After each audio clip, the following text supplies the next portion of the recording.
తెలంగాణ ప్రభుత్వం 50% పైసలకు ఆర్టీసీ ధరలు పెంచడం, సామాన్య విద్యార్థులకు చిన్న చిన్న ఉద్యోగాలు చేసుకునేటటువంటి వారికి, అదేవిధంగా మెట్రో ధరలు పెంచడం, దానికి అనుబంధంగా ఉన్నటువంటి ఎంఎంటీఎస్ ధరలు పెంచడం అన్నది నిజంగా కూడా దారుణం.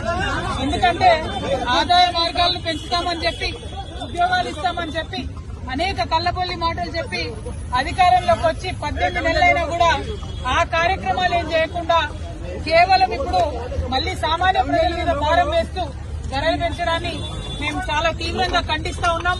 ఇవాళ అందుకోసమే బస్ భవన్ దగ్గర ధర్నా చేయడం జరిగింది.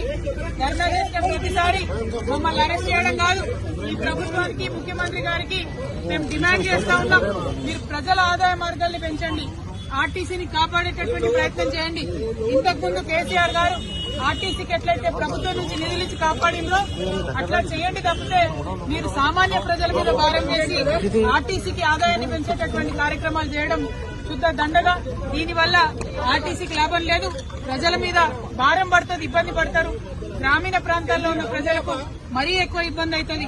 ఇప్పటికే మహిళలకు ఇబ్బంది అవుతుంది, బస్సులు ఎక్కే పరిస్థితి లేదు. మగవాళ్లు టికెట్ కొనుక్కున్నా కూడా నిలబడే పరిస్థితి లేదు, కూర్చునే పరిస్థితి లేదు, నిలబడే ప్రయాణం చేయాల్సినటువంటి పరిస్థితి ఉంది. అటువంటి సందర్భాల్లో మీరు రేట్లు పెంచి ఎవరికి లాభం? కొన్ని రేట్లు పెంచితే కనీసం బస్సులు పెంచుతున్నారా? ఒక సీట్ అన్నా ఉన్నదా కూర్చోవడానికని టికెట్లు కొనే ప్రయాణికులు ప్రభుత్వాన్ని ప్రశ్నిస్తున్నారు. అవేమి చేయకుండా కేవలం మీరు రేట్స్ పెంచడం చాలా దారుణం. ఈ వైఖరిని మేము ఖండిస్తున్నాం. మీరు రేట్లు తగ్గేంత వరకు కూడా మేము ఉద్యమిస్తామని సందర్భంగా తెలియజేస్తా ఉన్నాం.